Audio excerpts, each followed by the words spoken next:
Okay, बात शुरू करते हैं अपन किसके बारे में। Principles of teaching English. अंग्रेजी जब पढ़ते हैं तो उस समय किन सिद्धांतों का शिक्षक पालन करे जिससे जो बढ़िया विद्यार्थी सीख जाए। तो इसको थोड़ा अलग भाषा में लिखा है कि डिजाइनिंग फ्लुएंसी। फ्लुएंसी का मतलब वही है कि विद्यार्थी को जो बढ़िया से बोलना लिखना सारा कुछ सुनना समझना आ जाए। और architectural framework for language pedagogy, यहाँ हमने बात कर ली कि भाई लैंग्वेज पेडागोजी लिखा हुआ है, इसका मतलब ये किसी भी भाषा के लिए भी लागू हो जाएंगे। हम किसी भी भाषा में इन सिद्धांतों को लागू करके बढ़िया से उसको सिखा सकते हैं। तो सबसे पहले है अपना टेक्सोनॉमी ऑफ लैंग्वेज टीचिंग। भाई जब भी हम लैंग्वेज टीचिंग की बात करते हैं तो उसमें क्या क्या सिद्धांत हो सकते हैं, क्या चीजें हो सकती हैं, उसका एक ओवरव्यू यहाँ से मिल जाएगा अपने। ठीक है ना, ये इधर जितने नाम लिखे हुए हैं वो जैसे पढ़ोगे उसको नोट्स को तो उसमें 14 नाम आते हैं, वो नाम अभी यहाँ है, थोड़ा अपन बातचीत कर लेंगे क्या लिखा है उसके बारे में बात कर लेते हैं। डिकेड्स ऑफ ऑब्जर्वेशन, मतलब काफी दशकों से है जो भी शिक्षाविद वगैरह है वो काम कर रहे हैं। रिसर्च एक्सपेरिमेंट है यील्ड, कितने हैं टोटल पढ़ेंगे अपन 14। वो पीछे जो बैठे हैं उनको थोड़ा कम नजर आ रहा होगा, कम आ रहा होगा तो अभी मैं बोल रहा हूँ उस पर ध्यान देना जो हो जाएगा कवर। ठीक है ना, थोड़ा अपन इसको जूम कर लेते हैं ना, अब नजर आ रहा होगा सर, है ना। फंडामेंटल प्रिंसिपल हैं लैंग्वेज एक्वाइजेशन के, जो कि कितने दशकों की बात है ये। खूब सारा रिसर्च हुआ है, खूब सारा ऑब्जर्वेशन हुआ है, बढ़िया से जो भी भाषा पढ़ाने वाले भाषाविद हैं, मतलब जिनको जो बढ़िया नॉलेज है वो फटाफट से सिखा देते हैं। उसके आधार पे हमने जो तय किया है कितने नियम। और फंडामेंटल का मतलब आधारभूत बेसिक जो बातें हैं वो हमें ध्यान रखनी है। Get a row list is difficult to operationalise in a live classroom. भाई सारी बातें हैं उसको अपन जो क्लास में जो अप्लाई नहीं कर सकते, फिर भी टू अचीव इफेक्टिवनेस। अब ये बात थोड़ा ध्यान रखना, देखो अचीव करना है अपने को क्या, एक तो एजुकेशन में चाहिए अपने को क्या, इफेक्टिवनेस, वो थोड़ी प्रभावशाली बने। Educators need an integrated system, वहां टीचर को चाहिए कैसा सिस्टम, यानी सारी चीजें जो आपस में एक दूसरे से कोल रिलेट करती हुई सी होनी चाहिए, तब जाके अपन बढ़िया काम कर लेंगे। तो ये सारे सिद्धांत हैं, इनके बारे में अपन बात करते हैं। इनके बारे में ही आगे फुल टोटल डिटेल है, इसमें नाम है पहला, क्या नाम है, नेचुरलनेस। थोड़ा सा अगर हिंदी अनुवाद कर सके तो नेचुरलनेस का बिल्कुल। और ये लाइफ में भी हमें आज एक बढ़िया वो टेक्निक सिखाता है। देखो नेचुरल का मतलब होता है जो जिस रूप में है उस रूप में जो बात होनी चाहिए, मतलब प्राकृतिक माहौल की बात करती है यहाँ पर। फिर हैबिट फॉर्मेशन है, जो भी सीखना है जैसा काम करना है अपने को उससे रिलेटेड आदतें हैं वो डेवलप होनी चाहिए। जैसे बालक को आप जो अंग्रेजी सिखाना चाहते हैं तो अब उसकी आदत में होना चाहिए, जब भी वो बात कर रहा है किसी से तो अंग्रेजी में बात करे, जब भी कोई लिख रहा है तो सही से एक्यूरेट और अंग्रेजी में लिखे, जब भी प्रोनाउंसिएशन है तो प्रॉपर प्रोनाउंसिएशन होना चाहिए उसका। ऐसा कुछ अगर उसकी आदत में आ गया तो धीरे धीरे वो फ्लुएंट हो जाएगा। फिर एक्सपोजर है, उसको जो पूरा विस्तार देना चाहिए, सारी जगह उसको मौका देना चाहिए कि वो जो ज्यादा से ज्यादा अंग्रेजी के संपर्क में रहे, अंग्रेजी के शब्दों के संपर्क में रहे तो वो सीखेगा। फिर मोटिवेशन है, अपन तो पढ़ते ही हैं कि ये तो कोर है, मतलब बेस है। और अपने स्किनर महोदय ने तो क्या कहा था कि भाई अभिप्रेरणा है वो सीखने का क्या है, हाईवे है, राजमार्ग है। इसका मतलब कोई भी मोटिवेटेड व्यक्ति है तो वो ज्यादा बढ़िया से सीख जाएगा इसको। फिर रुचि की बात आ जाए, इंटरेस्ट, यानी अगर आपका जो इंटरेस्ट आ गया किसी सब्जेक्ट में, वो चाहे कितना ही टफ हो आप सीख जाओगे, क्योंकि इंटरेस्ट है तो फिर आपको थकान नहीं आएगी, आप बोर नहीं होंगे, और बोर नहीं होंगे तो फिर सोल्यूशन मिल जाएगा। फोनोलॉजी की बात भी की है, यहाँ पर आवाज साउंड की बात कर रहे हैं। जब भी भाषा में हम बात करते हैं तो सुनना और बोलना ये है जो बहुत महत्वपूर्ण है, आवाज आपको समझ में आनी चाहिए। इसके अलावा सिलेक्शन है, जैसे तो क्लासरूम वगैरह है। अब जैसे कोई 5वीं क्लास का बच्चा है, आप उसको फ्लुएंट करना चाहते हैं अंग्रेजी में, तो वहाँ सिलेक्शन वाला सिस्टम भी काम करेगा। जैसे उसको अंग्रेजी की बढ़िया बढ़िया कहानियां हैं जो पढ़ाई जा सकती है या सुनाई जा सकती है, उसका इंटरेस्ट आएगा ऑटोमेटिक। तो ये क्या होगी बात सिलेक्शन की। फिर ग्रेडेशन की बात करें अपन तो ग्रेडेशन का मतलब होता है क्लासीफाई करना, भाई इस लेवल पर ये चीजें हैं, इस लेवल पर ये चीजें हैं, उसको अलग अलग करके और समझाएं तो उसको बोलेंगे अपन क्या, ग्रेडेशन। कंप्लीट डिटेल में पढ़ेंगे अपन। प्रोपोर्शन का मतलब होता है और किसी भाषा के साथ है जो जोड़ना पढ़ाना। इसके अलावा को रिलेशन विथ लाइफ, अब ये कहानी है जो अपन समझ सकते हैं ऐसे कि भाई कोई भी बालक है जो भी चीज सीख रहा है उसको जीवन से जोड़ो। मतलब हम जब पहली दूसरी क्लास के बच्चों को देखते हैं तो उनको जो भी अंग्रेजी वगैरह सिखाई जाती है ना, जैसे अल्फाबेट ही है तो अल्फाबेट में उनको एप्पल बॉय केट ये क्यों बताए जाते हैं शुरू में, और भी तो नाम होते हैं सी से, जैसे और भी खूब बन सकते हैं, डी से और बन सकते हैं, ई से, लेकिन ये चीजें क्यों बताई जाती है, क्योंकि वो कहीं ना कहीं किससे रिलेट कर रही हैं, उनके जीवन से, उन्होंने कहीं देखा है ऑब्जर्व किया वो जानते हैं, तो वो जल्दी सीखेगा, फटाफट से वो चीजें आएंगी। अब और लेवल पर अगर बात करनी है तो सारा जो भी कंटेंट है आपके पास उसको किससे रिलेट करो, आप उसकी लाइफ से रिलेट करो। फिर लर्निंग बाय डूइंग तो ही है, ज्यादा से ज्यादा एक्टिविटी करने का मौका दो, गेम खिलाओ ऐसे जिसमें जो भाषा का उपयोग होता है, ऐसे चार्ट वगैरह बनवाओ उससे, यानी खूब एक्टिविटी करेगा तो वो ज्यादा सीख जाएगा।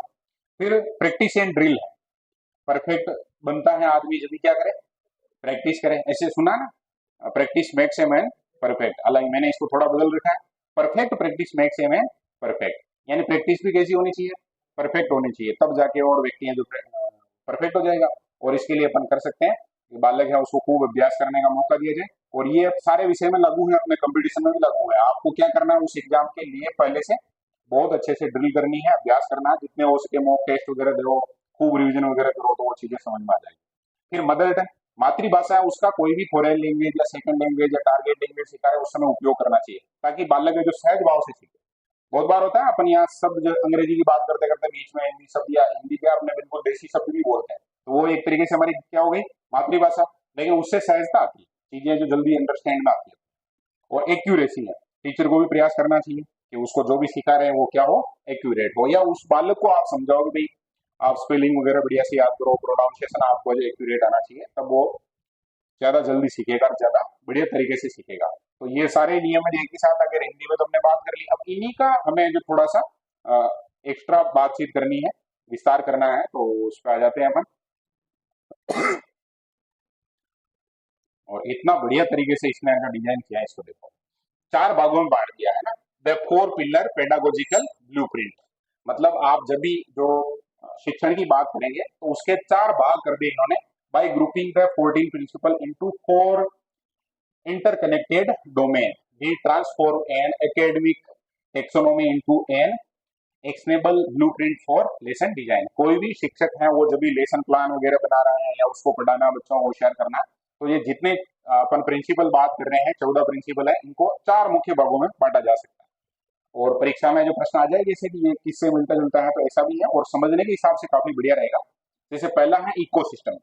अब इकोसिस्टम में इको शब्द है, ये सबने सुना, क्या होता है इकोलॉजी, इको शब्द तो सुना ही है, एक तो गाड़ी होती है उसको छोड़ो, उसके अलावा इको शब्द का मतलब क्या होता है, परिवेश, क्या होता है बोलो, परिवेश, यानी आप उसके आसपास में परिवेश में एक क्या तैयार करो, इकोसिस्टम तैयार करो, और वो सिस्टम है जो सपोर्ट करे किसको, अंग्रेजी सीखने को।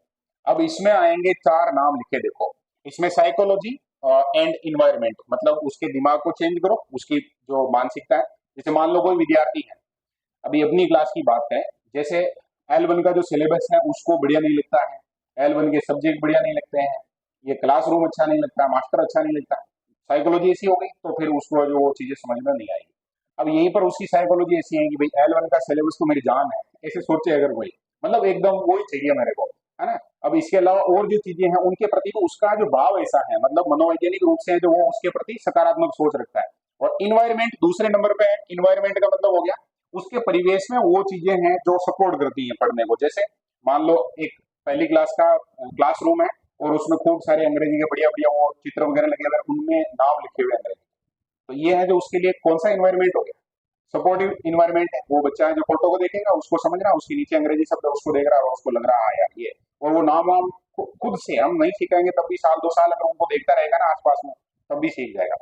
और चीजें हो सकती हैं अपने परिवेश में, जैसे हम कहानियां वगैरह पढ़ते हैं तो उनकी मैगजीन वगैरह अंग्रेजी में हो सकती है, अंग्रेजी को सीखने के हिसाब से और चीजें, तो ये दोनों सब तो समझ में आ रहे हैं। अब इसमें कौन कौन से आएंगे देखो, पहला हो गया नेचुरलनेस, नेचुरली जैसे सीखते हैं वैसे, जैसे कोई बच्चा है उसको मातृभाषा सिखानी है अपने को, सिखाने का मतलब वो सीखता है, तो कैसे सीखता है, सिखाते थोड़ी है उसको, उसके मम्मी पापा बोल रहे हैं, घर वाले और जो भी लोग बाग अड़ोस पड़ोस सारे बोल रहे हैं, तो वो धीरे धीरे उन चीजों को सीख जाता है। कहीं पर भी देखो मातृभाषा है जो आराम से, तो वो कैसे नेचुरल, आराम से उसका जो परिवेश है उसको ऐसा किया और वो सीख गया। तो बालक को जो नेचुरली ऐसा इन्वायरमेंट प्रोवाइड करवाना चाहिए नेचुरली, जिससे वो जो ज्यादा से ज्यादा सीख पाए। फिर मोटिवेशन है, अब मोटिवेशन क्या, साइकोलॉजी की तो बात है सीधी, प्रेरित करो आप, जब भी वो गलती करता है तो उसको सुधरो, और शाबाश कि भाई यहाँ तक आए तुम, हर बार मोटिवेट करते रहो तो वो सीख जाएगा। फिर एक्सपोजर है, जितना उसका सराउंडिंग में पॉसिबल है चीजें उसको जो अपने को अवेलेबल करवानी चाहिए, सारी कहानियां किताबें जो मूवी वगैरह भी है, जैसे हम बड़े बच्चों के हिसाब से बात करें तो कोई जैसे एजुकेशनल मूवी है उसको जो दिखानी चाहिए, और वो भाषा कौन सी होनी चाहिए उसकी, अंग्रेजी। अभी अंग्रेजी में अपन कुछ भी वीडियो वगैरह सुनते हैं तो अपना दिमाग ऐसे हो जाता है ये क्या, लेकिन अगर अपन सुनते जाए साल 2 साल 5 साल तक मान लो, हालांकि 5 साल का यहाँ बात नहीं कर रहा है, लेकिन प्रयास किया जाए तो सीख तो सकता है, संभावना बनेगी। और एक है बालक में क्या डेवलप करो, इंटरेस्ट, क्योंकि जिसमें रुचि लेगा ऑटोमेटिक वो चीजें हैं जो सीखेगा। क्लियर ये बात। फिर दूसरा पिलर क्या करा है, उसके आसपास का आर्किटेक्चर है उसको भी आपको जो चेंज करना पड़ेगा। उसमें स्ट्रक्चर की बात आ गई और करिकुलम की बात आ गई, सिलेबस की। तो इससे रिलेटेड प्रिंसिपल कौन सा है, पहला है सिलेक्शन। सिलेक्शन का मतलब ऐसे समझो, सीधी कहानी है, जिस कक्षा को जिस स्तर के बच्चों को पढ़ा रहे हो उस स्तर का उसको कंटेंट है जो देना है आपको, इसको अपन कहेंगे क्या, प्रिंसिपल ऑफ सिलेक्शन। मतलब क्या है, पहली कक्षा के बच्चों को पढ़ा रहे हो तो चित्रित होनी चाहिए, चीजें ऐसी होनी चाहिए जो बहुत भयंकर लेवल पे इंटरेस्ट में आए। अब 10वीं 12वीं क्लास के बच्चों को पढ़ा रहे हो तो वहां आप जो जो साहित्यिक चीजें हैं, लिटरेचर से रिलेटेड है, वो प्रोवाइड करवा सकते हैं। फिर दूसरा है ग्रेडेशन। ग्रेडेशन का मतलब होता है उसको वर्गीकृत किया जाना चाहिए, भाई आज ये पढ़ाना है, कल ये पढ़ाना है, ये ज्यादा बढ़िया तरीके से या इन इक्विपमेंट के साथ, इस टीएलएम के साथ ये चीज पढ़ाई जा सकती है।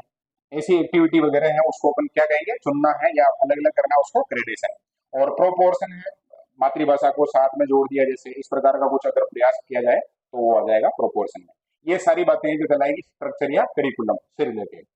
फिर तीसरा पिलर है वो है मैकेनिक्स, यानी वहां पर है जो हम जो सामग्री वगैरह प्रोवाइड करवा रहे हैं या बालक वगैरह बोल रहे हैं वो सारा, और हमारी जो अप्रोच, वैसे इंग्लिश में तो अप्रोच पढ़ेंगे पर जैसे मेथड होता है वैसा, वैसे इंग्लिश में जो अप्रोच भी पढ़नी है अपने को।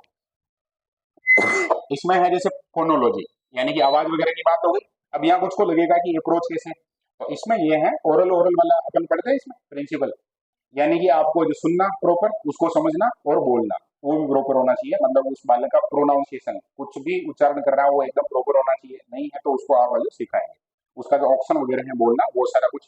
फिर आपको ध्यान रखना चाहिए एक्यूरेसी, क्योंकि बालक सीख भी रहा है लेकिन वो एक्यूरेट नहीं है, अगर तब जो गड़बड़ हो जाएगी। और फिर को रिलेशन, चीजों को जो एक दूसरे के साथ को रिलेट करते हुए अगर पढ़ाए जाए तो ये भी किसमें आएगा। वैसे ये चीजें है ना, ये शब्द है, इस पर ज्यादा लोड नहीं लेना, मेन शब्द को समझो अपने। को रिलेशन का मतलब क्या हुआ, एक दूसरे से कनेक्शन, जुड़ना या सह संबंध कर लो। तो कोई भी, जैसे आप हिंदी पढ़ा रहे हो उसी समय जो आपने अंग्रेजी की बात बोली, अंग्रेजी पढ़ा रहे हो उसको किसी भी और जो भी फैक्ट है ऐसा या बच्चे को अच्छा लगता है उससे जोड़ दिया। मातृभाषा का उपयोग किया जा सकता है, मदर टंग यानी क्या होगा, मातृभाषा। मातृभाषा का उपयोग करोगे तो बच्चा है जो थोड़ा सहज रह के और सीखेगा। फिर है एक्शन। एक्शन का मतलब हो गया कार्यवाही, या जो भी अपन है जो काम करते हैं एक्शन लेते हैं। इसमें एप्लीकेशन और मास्टरी की बात करता है, यानी कि बालक हैं जो भी हम यूज कर रहे हैं प्रिंसिपल, उनको उपयोग में लाए।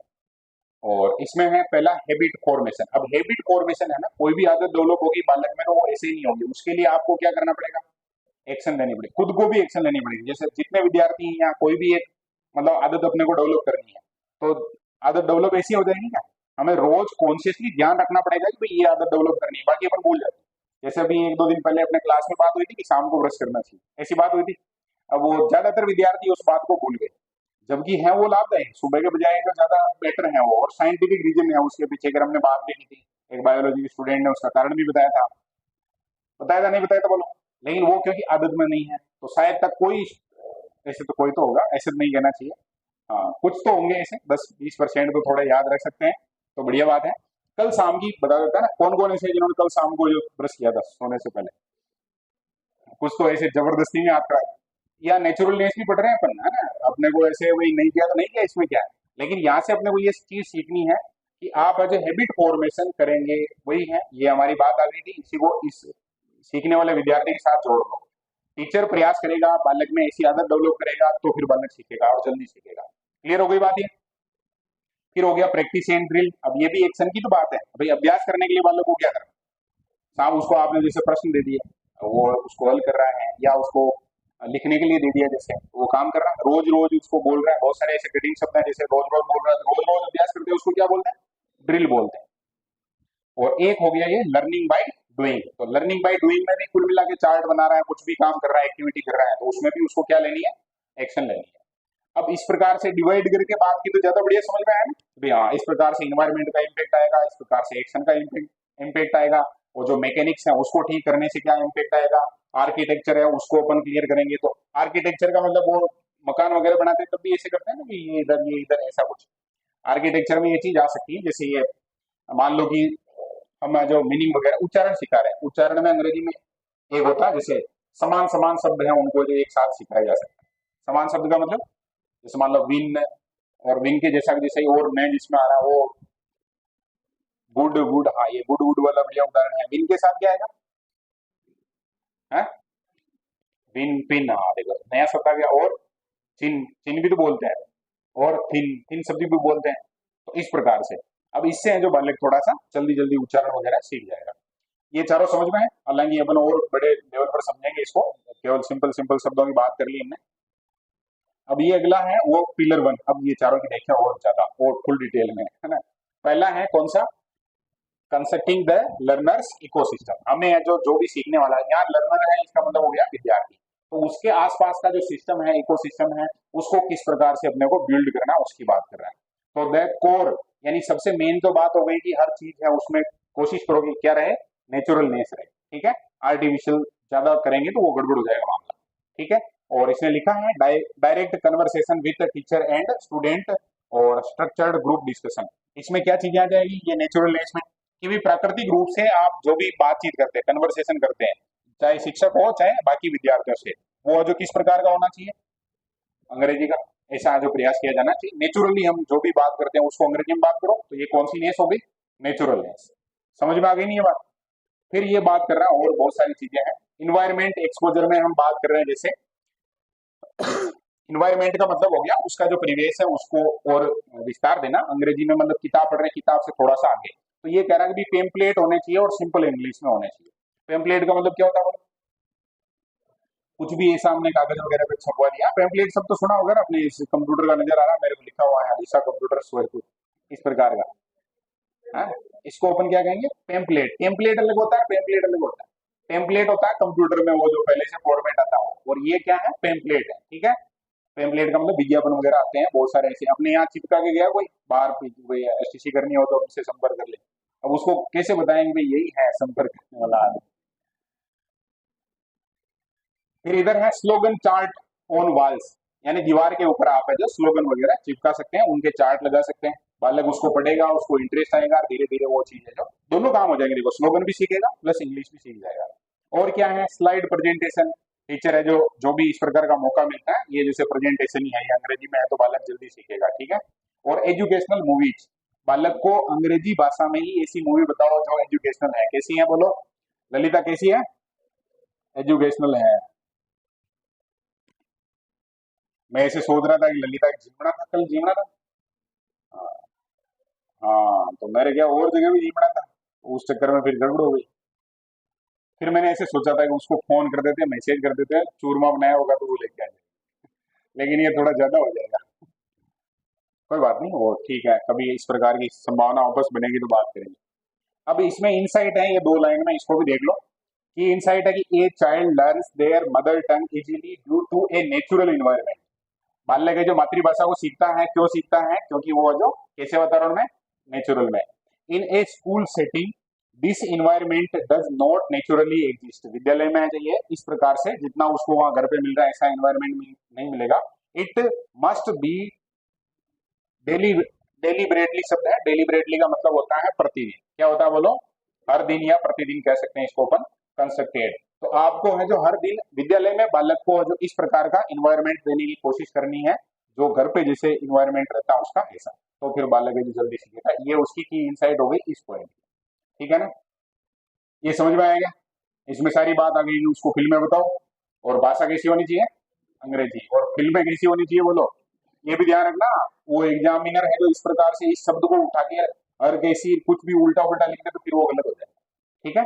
और फिर ये पेम्पलेट वगैरह उसको जो सिंपल इंग्लिश में दो, फिर ये बात कर रहा है कि स्लाइड प्रेजेंटेशन वगैरह अंग्रेजी में दो, उसको स्लोगन वगैरह है जो दीवार के ऊपर चिपकाओ अंग्रेजी में लिखे हुए, और उसको है जो डायरेक्ट बातचीत का मौका दो अंग्रेजी में, ठीक है।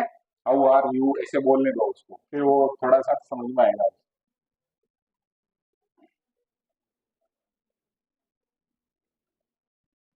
अब अगली स्लाइड क्या करें, द मोटिवेशन मैट्रिक्स। अब बात करनी है किसके बारे में, मोटिवेशन के बारे में बात करनी है। Designing the desire to learn, मतलब अपने को ऐसी डिजाइन करनी है जिससे जो बालक जो भी सीखने वाला है उसके मन में क्या आ जाए, सीखने की डिजायर आ जाए। डिजायर यानी क्या होता है, स्विफ्ट डिजायर। क्या होता है बोलो, डिजायर यानी इच्छा, चाहत, ठीक है। अब कोई बालक है उसके सीखने की अगर मन में इच्छा है, लगन है, तो फिर सीख जाएगा।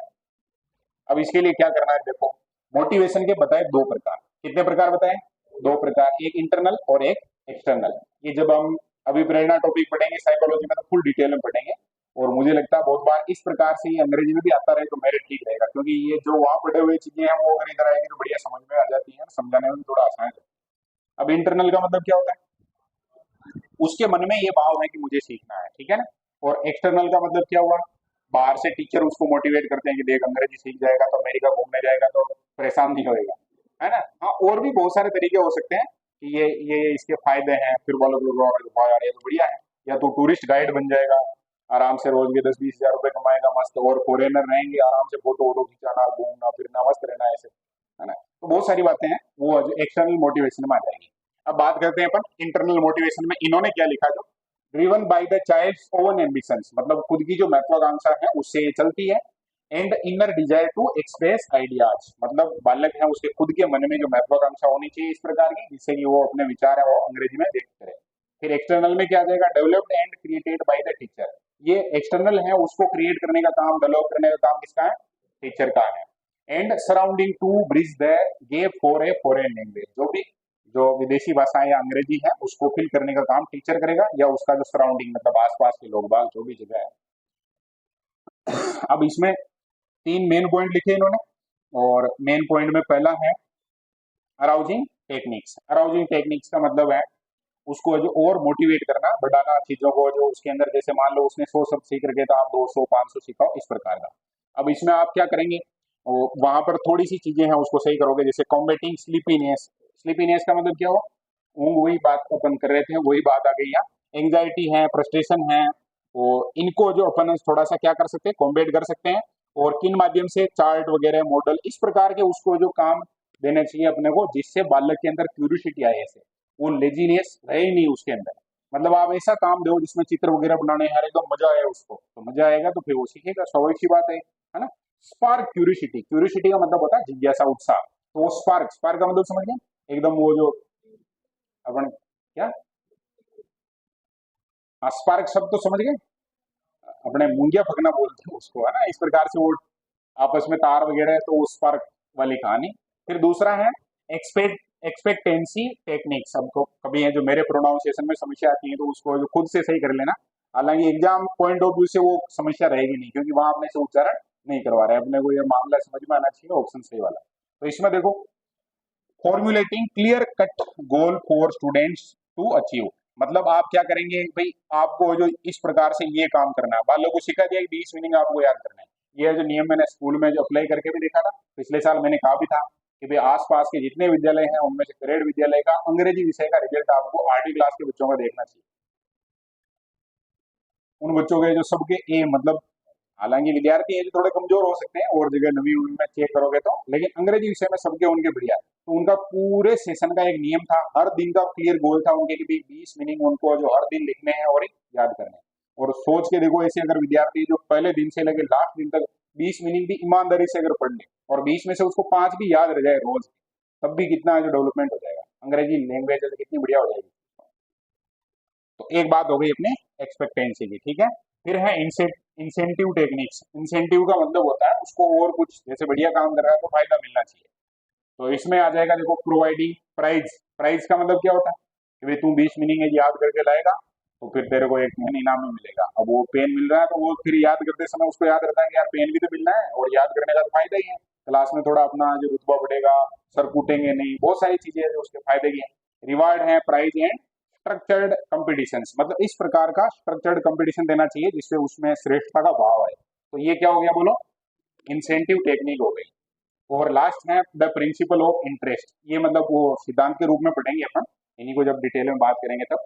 तो इंटरेस्ट जगाने का काम कौन करेगा बोलो, टीचर को काम करना, ये भी प्रिंसिपल के रूप में लागू रहेगा। Without interest the language is dull, मतलब आपकी रुचि नहीं है, रुचि नहीं है इसका मतलब वो है जो काम गड़बड़ हो जाएगा। मोनोटोनस एंड बोरिंग, मतलब इस प्रकार की रहेगी जिसको कोई मतलब नहीं रहेगा। तो creating interest means half the battle is won, ये कोई एक विद्वान है उसने कहा है कि अगर आपने बालक की पढ़ाई में रुचि उत्पन्न कर दी, इसका मतलब आधा काम कर दिया आपने। अब आधा काम ऑटोमेटिक हो जाएगा, रुचि के बाद जो चीजें इजी हो जाती, ठीक है ना। तो एक प्रिंसिपल कौन सा लागू हो रहा है इसमें, प्रिंसिपल ऑफ इंटरेस्ट, ठीक है ना। अब कोई बालक है 5वीं क्लास का है जैसे, अब उसमें अपने को जो इंटरेस्ट डेवलप करना है अंग्रेजी के प्रति, तो कैसे डेवलप कर सकते हैं, एक दो पॉइंट बोलो देखें।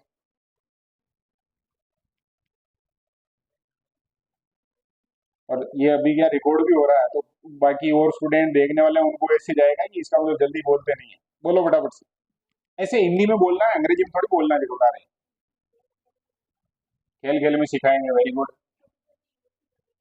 कविता याद कराएंगे, जोनी जोनी यस पापा, है ना। Okay very good. और ऐसे जवाब दिया करो, थोड़ा बढ़िया रहता है। बोलो और कैसे इंटरेस्ट आ सकता है। और पुरस्कार को रहने दो अभी। और हाँ, ये बात हो गई, ठीक है। और कुछ मीनिंग याद करवाएंगे। इंटरेस्ट कैसे डेवलप होगा, जैसे एक उसने बताया ना कि भाई इनाम देंगे तो इंटरेस्ट डेवलप होगा। हाँ वेरी गुड है, ये भी है।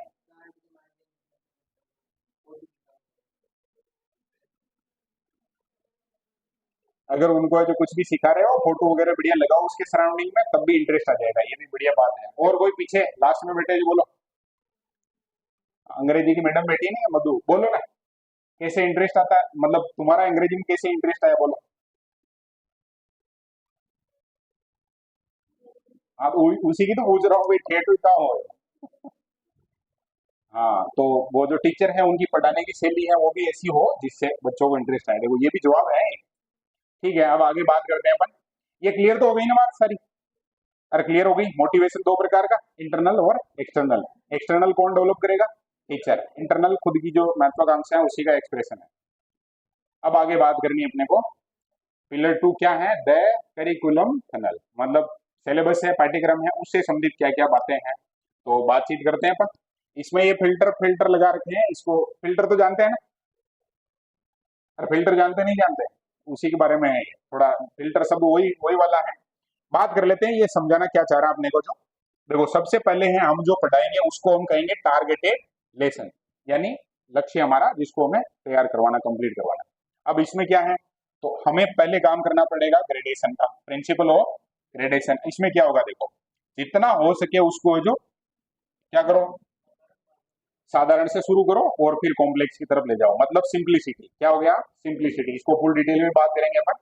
मतलब जाते ही बालक को एकदम से उलझना नहीं चाहिए, बिल्कुल इजी वे में बात करनी चाहिए।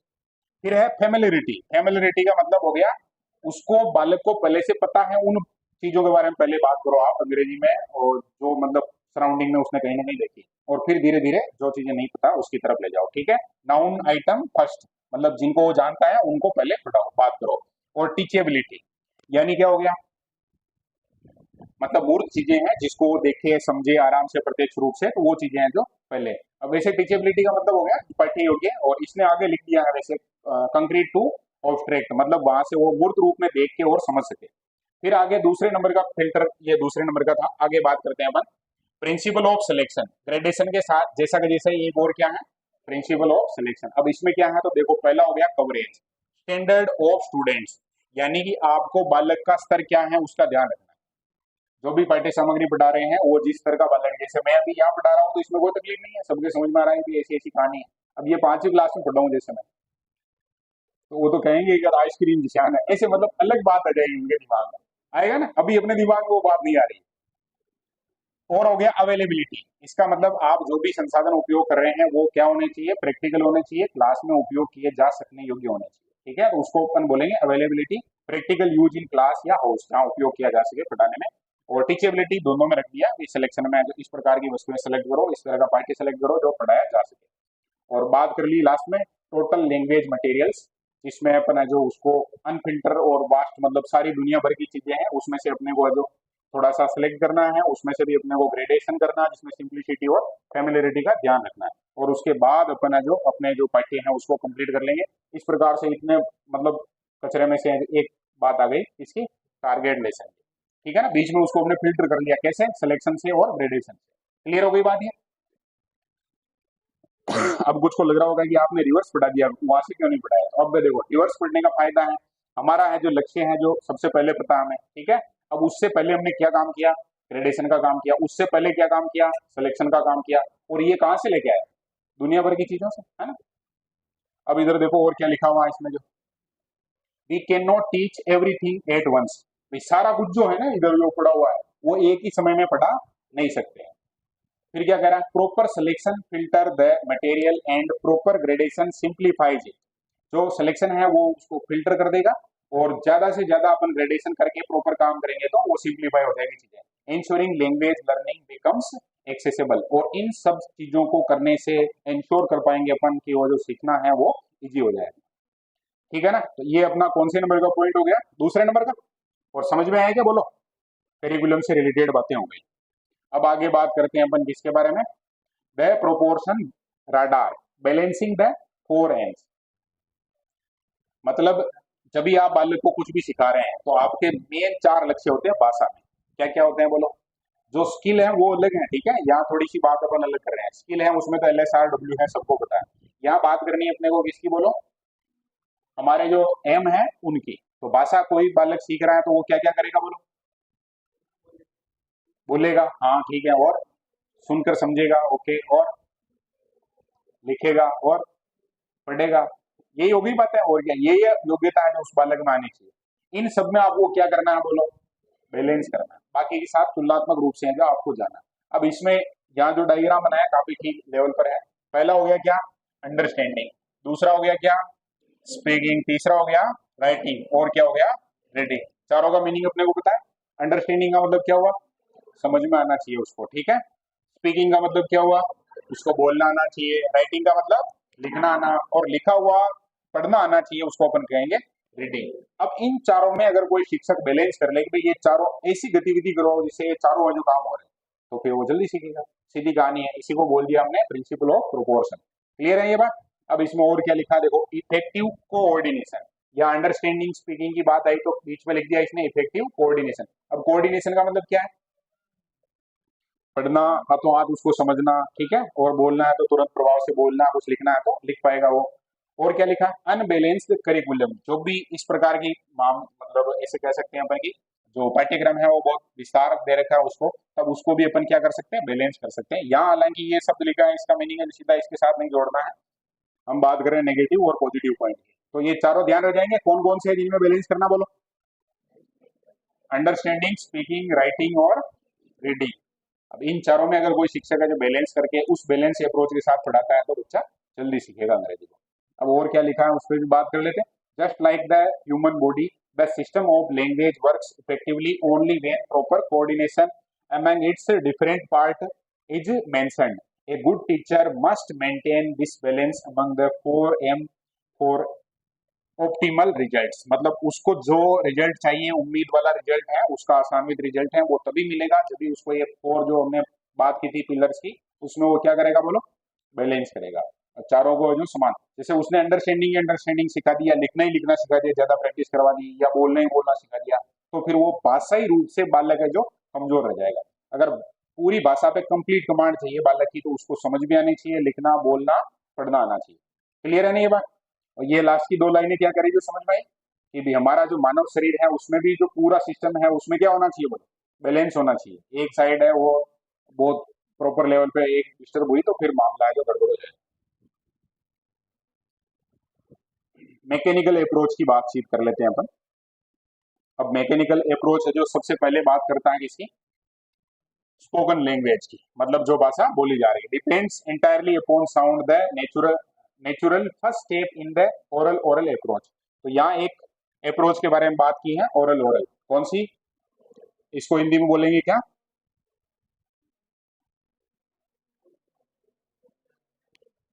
क्या बोलेंगे,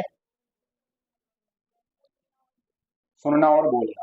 कौन सी अप्रोच, सुनना और बोलना, ठीक है। स्पोकन लैंग्वेज की कहानी हो गई, मतलब कोई बोल रहा है तो सुनेंगे, या किसी को सुनाना है तो हम बोलेंगे, ठीक है।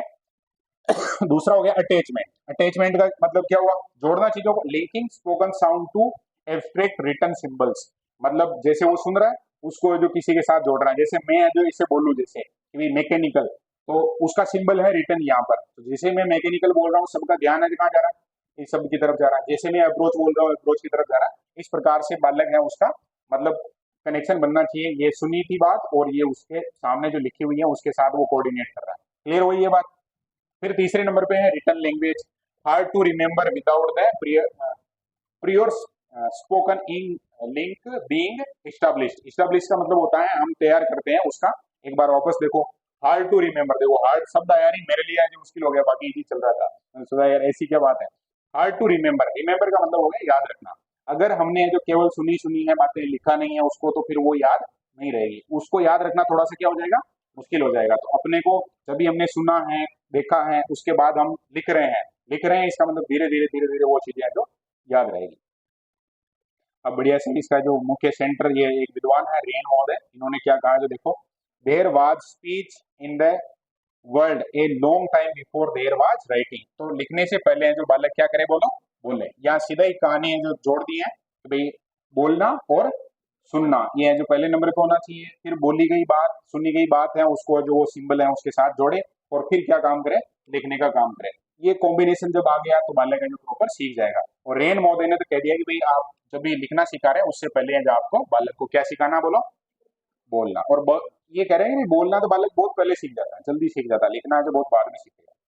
The principle of phonology dictates that children learn to speak before they read और राइट। ये सब बताती है कि भाई लिखने और पढ़ने से पहले उसको जो क्या करना, बोलो, बोलना है। Oral practice is the quickest path to acquisition. जो मौखिक अभ्यास है वो जो सबसे तेज गति से भाषा को सिखाता है, क्योंकि बालक जितना बोलेगा उतना जो जल्दी जल्दी वो भाषा को सीख जाएगा। ऐसा कुछ हमें बताया है किसने, मैकेनिकल अप्रोच ने, ठीक है ना। मतलब एक मैकेनिज्म होना चाहिए, आप सबसे पहले उसको सुनना बोलना इसमें ट्रेंड करो, उसके बाद जो आप उसको सिंबल के साथ लिंक करना, और उसके बाद उसको क्या सिखाओ, लिखना।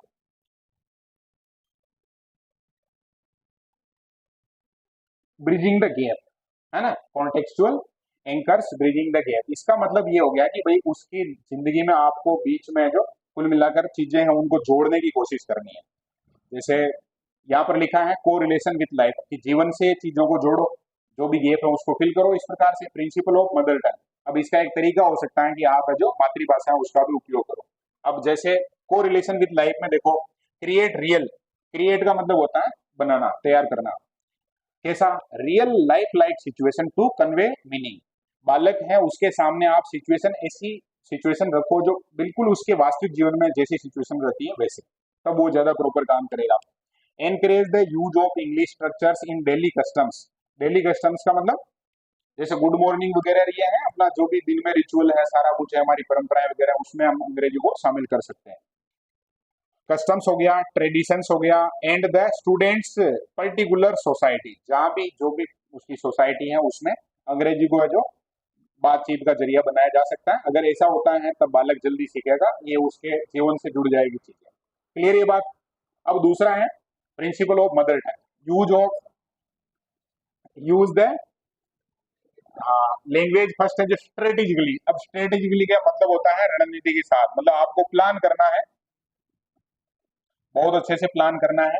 और to assist language to acquisition, मतलब दूसरी भाषा सीख रहा है, पहली भाषा उसको आती है, तो पहली भाषा को इस प्रकार से आप यूज करो जिससे दूसरी भाषा का एक्वाइजेशन उसके लिए क्या हो जाए, इजी हो जाए। अब इसके बीच में जो आपको क्या करना, बोलो, बोलो, एक ब्रिज के रूप में काम करेगी। कौन सी भाषा काम करेगी, मदर टंग। और इसके लिए जाएगा वो कौन सी सिचुएशन में, जो उसके जीवन से जुड़ी हुई, किसी दोस्त से बात कर रहा है वहां अंग्रेजी में बात करेगा। अब सपोर्ट कैसे करेगी मदर टंग, तो उसको शुरू में जैसे बोलना नहीं आ रहा कोई शब्द, तो वो अपनी मातृभाषा में बोल सकता है, और फिर धीरे धीरे धीरे धीरे जो जो टारगेट लैंग्वेज है उसमें बात कर सकता है। एक और ये पी गेरी महोदय है, इन्होंने क्या कहा है ये भी बात कर लेते हैं। The teaching of the mother tongue and teaching of A foreign language can support and assist each other. इसका मीनिंग क्या हुआ, ये नई भाषा सिखा रहे हैं अगर हम किसी बालक को, तो जो टारगेट लैंग्वेज है मतलब नई भाषा है, और जो मातृभाषा है वो एक दूसरे का जो क्या करती है, उसको सहयोग करती है, सपोर्ट करती है। अगर आप जो मातृभाषा के उपयोग को नहीं करते हो, डायरेक्ट अगर लैंग्वेज सिखा रहे हो, तो हो सकता है कि बालक को चीजें समझ में नहीं आए, लेकिन मातृभाषा को अगर साथ में लेते हुए नई भाषा सिखा रहे हो तो बालक जल्दी सीखेगा। अभी बचपन में ये चीज है जो सबके क्लियर है, हमने जो भी अंग्रेजी के शब्द सुने हैं उनकी हिंदी पहले पता थी, लगभग लगभग वो मीनिंग के माध्यम से जो सीखे हैं, अब धीरे धीरे वो चीजें जो बढ़िया आने लगी। तो ये क्लियर है, ब्रिजिंग द गैप और किस प्रकार से फील होगा, तो रियल लाइफ सिचुएशन क्रिएट करो और मातृभाषा का भी जो टारगेट लैंग्वेज है उसको सिखाने में उपयोग करो। फिर आगे है प्रिसीजन इन एक्सप्रेशन, जो व्यक्त करना है उसमें भी आप है जो थोड़ा सा प्रयास कर सकते हैं। अब इसमें क्या है, accuracy the choice, precious communication. अब बात करते हैं अपन बातचीत की। तो लोग बाग हम कम्युनिकेशन करते हैं, तो लोगों से बातचीत करते हैं, तो उसमें क्या क्या चीजें ऐसी की जा सकती है जिससे जो बढ़िया होगा, तो एक पहली बात कर रहे हैं कि भाई आपको आज जो कोशिश करनी है एक्यूरेसी की, जब भी आप बोल रहे हैं लिख रहे हैं तो अंग्रेजी कैसी हो, एक्यूरेट हो। तो इसमें देखो the selection of exact right words, मतलब जब भी हम बात कर रहे हैं तो जो शब्द काम में लेना है उसी को काम में लो। फिर है impressive use of vocabulary, vocabulary है उसका, वोकेबलरी मतलब शब्द जो भी है, शब्द भंडार है, संज्ञा सर्वनाम सब सारे आ जाएंगे, उनका जो प्रॉपर आपको क्या करना है, उपयोग करना है। और प्रॉपर के साथ साथ इंप्रेसिव होना चाहिए, मतलब सामने वाले के ऊपर इम्पैक्ट जाना चाहिए, जब आप बात कर रहे हैं तो एकदम लगेगा वाह यार क्या बात है ना। इंप्रेसिव ओवरऑल एक्सप्रेशन, ओवरऑल जो भी आप अंग्रेजी में बात कर रहे हैं वो जो इंप्रेसिव होनी चाहिए। फिर करेक्टनेस की बात कर रहा है मैकेनिक्स में कि भाई एक्यूरेसी ऑफ प्रोनाउंसिएशन, आप जब भी उच्चारण करते हैं तो वो क्या होना चाहिए, एक्यूरेसी होनी चाहिए। उसमें इंटोनेशन, इंटोनेशन का मतलब होता है कब धीरे बोलना है कब जोर से बोलना है, उसको उतार चढ़ाव या आरोह अवरोह बोल सकते हैं अपन भाषा का, आवाज का। और स्पेलिंग स्ट्रक्चर, मतलब जो भी स्पेलिंग लिखते हैं वो भी प्रॉपर लिखनी है, स्पेलिंग अगर गलत हो गई तो गड़बड़ हो जाएगी। जैसे मैंने ये नोट्स बनाना शुरू किया था तो मैंने ऐसे आपड़ दुपड़ में मतलब जाते ही वही ये अपन लिखते हैं तो उसमें प्रिंसिपल की स्पेलिंग ही गलत लिखी। फिर मैंने कहा यार ये इसको तो अपन पेज को हटा देते हैं, नहीं तो सोचेंगे सारे के सारे, क्योंकि वो प्रैक्टिस में नहीं होती चीजें तो रहता है थोड़ा बहुत, अभी कुछ ढूंढेंगे और ये कहाँ गलतियां हो रही है, अब हो सकता है लेकिन अपन धीरे धीरे सीखेंगे ना। और चौथा और लास्ट पिलर है the habit practice fly wheel, किस प्रकार से ये जो आदतें हैं वो बालक के लिए हैं जो काम की हो सकती हैं, इस पे भी अपन बातचीत कर लेते हैं। तो फेज वन कहाँ है, फेज वन है लर्निंग बाय डूइंग, कैसे सिखाओ बालक को। अब इसमें क्या क्या गतिविधियां हो सकती हैं, तो लिसनिंग है, स्पीकिंग है, ड्राइंग है, गेम्स है और डिबेट्स है। भाई सुनना, बालक को कोई भी म्यूजिक सुनाया, कोई भी कविता सुनाई, सारा कुछ आ जाएगा, लिसनिंग में आ जाएगा। स्पीकिंग में वही है, कविता वो खुद से बोल रहे हैं, इस प्रकार का हो सकता है। ड्राइंग का मतलब कोई भी जो चित्र है उसके साथ अंग्रेजी में शब्द वगैरह लिखना। और गेम्स में जो भाषा के खेल होते हैं बहुत सारे, एक इस प्रकार का खेल देखा होगा, भाषा का खेल होता है वो, उसमें जो हम मीनिंग वगैरह बना सकते हैं, अक्सर अलग अलग लिख के उससे नए शब्द बना सकते हैं, ऐसा कुछ पहेली वगैरह, वर्ग पहेली जिसको बोलते हैं, इस प्रकार का कुछ किया जा सकता है। डिबेट्स, वाद विवाद करवाया जा सकता है, किसी विषय पर अंग्रेजी में बात कर सकता है। फिर फेज टू कह रहा है प्रैक्टिस एंड ड्रिल, रेगुलर और रिगोरियस और रिपीटिशन, मतलब आपको खूब अभ्यास का मौका देना बालक को। और ड्रिल है मतलब तो रेगुलरली उससे कुछ काम करवाना। अब ये ड्रिल वाला लिखा है ना, इसमें कुछ के दिमाग में वो आ रहा होगा दीवार वाला, वो नहीं है। यहाँ ऐसे है जैसे प्रार्थना सभा है उसी में आप जो रोज का नियम बना दो 10-20 मीनिंग का ऐसा कुछ, तो उसको ड्रिल कहेंगे। और ये चीज है जो हम हमारे अभी पढ़ाई वगैरह कर रहे हैं उसमें भी लागू कर सकते हैं। जैसे मान लो आपको पता चल गया कि भाई ये चीजें परीक्षा में आएगी आएगी, है ना, तो किसी सब्जेक्ट विशेष पे आप 15-20 मिनट का फिक्स टाइम दे सकते हो, ये 15-20 मिनट में इसको पढ़ूंगा, रोज ही पढ़ूंगा जब तक कंप्लीट नहीं होगी, तो वो आपके लिए किसका काम कर देगी, ड्रिल का। बाकी प्रश्न वगैरह ये पढ़ते हैं वो ड्रिल का काम। और फेज तीन है वो कह रहा है हैबिट फॉर्मेशन। हैबिट फॉर्मेशन का मतलब बालक की आदतें हैं उनमें आप ऐसी आदतें बनाओ जिससे वो अंग्रेजी जल्दी सीखे। उसमें पहला है कंसल्टिंग डिक्शनरीज, मतलब आप जो डिक्शनरी के बारे में थोड़ी सी बात करो, बहुत सारे खेल वगैरह भी होते हैं, लास्ट का जो अक्षर आएगा उसी पे नया मीनिंग बोलना होता है, अंत्याक्षरी होता है। और डिक्शनरी भी और कैसे कंसल्टिंग की जा सकती है, तो भाई ए वाले मीनिंग है जो बोलो जितने आ रहे हैं हमारे आसपास की वस्तुएं ऐसे शुरू होने वाली भी, इस प्रकार का कुछ किया जा सकता है। रीडिंग न्यूज़पेपर्स, रीडिंग न्यूज़पेपर्स का मतलब हो गया कोई मैगजीन वगैरह है, अखबार वगैरह है, उनको अपन पढ़ेंगे तो कोई नई जानकारी है तो हम उत्सुकता के साथ पढ़ेंगे, अंग्रेजी में है तो उससे सीखेंगे अपन। इमिटेटिंग, इमिटेटिंग का मतलब होता है कोई और अंग्रेजी बोल रहा है उसकी अपन नकल कर सकते हैं। कर सकते हैं क्या, कोई बढ़िया एकदम फ्लुएंट अंग्रेजी बोलता है उसके आप 10-20 दिन है जो वीडियो देखो बढ़िया से मस्त, आप भी धीरे धीरे धीरे धीरे उस प्रकार से बोलने लग जाओगे। इसको क्या बोलते हैं, इमिटेट। अब कुछ को लग रहा होगा कि बालक कैसे, उसको कैसे दिखाएंगे हम, तो छोटा बालक है उसके सामने टीचर है वो बोलेगा, फिर बालक उसको क्या करेगा, इमिटेट करेगा, नकल करेगा उसको। क्लियर हुई बात है, तो तीसरा कंप्लीट है। चौथा है अनकॉन्शियस मास्टरी, कौन सी, अनकॉन्शियस मास्टरी। अब इसमें है speech becomes automatic and natural, मतलब उसको जो इस प्रकार से आप तैयार करोगे ना अगर, तो धीरे धीरे उसके दिमाग में वो सारी चीजें आ जाएगी और वो जो एकदम मास्टरी हासिल कर लेगा, प्रॉपर बोलना लिखना पढ़ना सारा कुछ उसको आ जाएगा अंग्रेजी। लेकिन ये सारा कुछ करेंगे तब। फिर इसमें एक और की इंसाइट है, language learning is essentially a habit forming process. कुल मिलाकर भाषा को अगर सीखना है तो शुरुआती दौर में ये आदत बनाने जैसी बात है।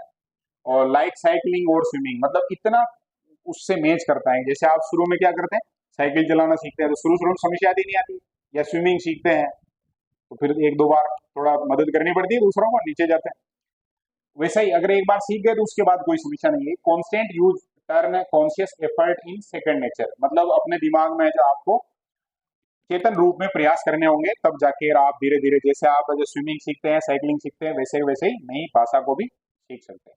ये की इनसाइड थी इसकी। तो ये हमने बात की किसके बारे में, हैबिट प्रैक्टिस फ्लाई व्हील के बारे में। वे अभ्यास से और आदतों से भी चीजें हैं जो बढ़िया की जा सकती हैं। और अभी यहाँ ये जैसे अंग्रेजी सीखने की बात कर रहे हैं, अपनी लाइफ में जितनी चीजें हैं ना नेगेटिव है, जैसे सारा विद्यालय जितने जहाँ पर भी, तो बच्चों की बहुत सारी ऐसी आदतें होंगी जो नेगेटिव है, और बहुत सारी चीजें ऐसी हैं जो हम चाहते हैं कि वो सीखें, तो वहाँ हम इस प्रकार से उपयोग कर सकते हैं। जो भी बढ़िया चीजें सिखानी है उसके लिए अभ्यास ड्रिल वगैरह को यूज कर लो आप, बढ़िया आदतें हैं उस पर उनके रिवार्ड वगैरह सेट कर दो, कुछ ऐसा काम करोगे तो फिर वो सारी चीजें हैं जो बढ़िया होने लगती हैं। और अपनी खुद की भी आदतें हैं ना, उसके लिए भी हैं जो 3-4 नियम लगा सकते हैं। अभी इसी के यहाँ समझा देता हूँ, मैं थोड़ी बात कर लेते हैं, बीच में आ गई तो।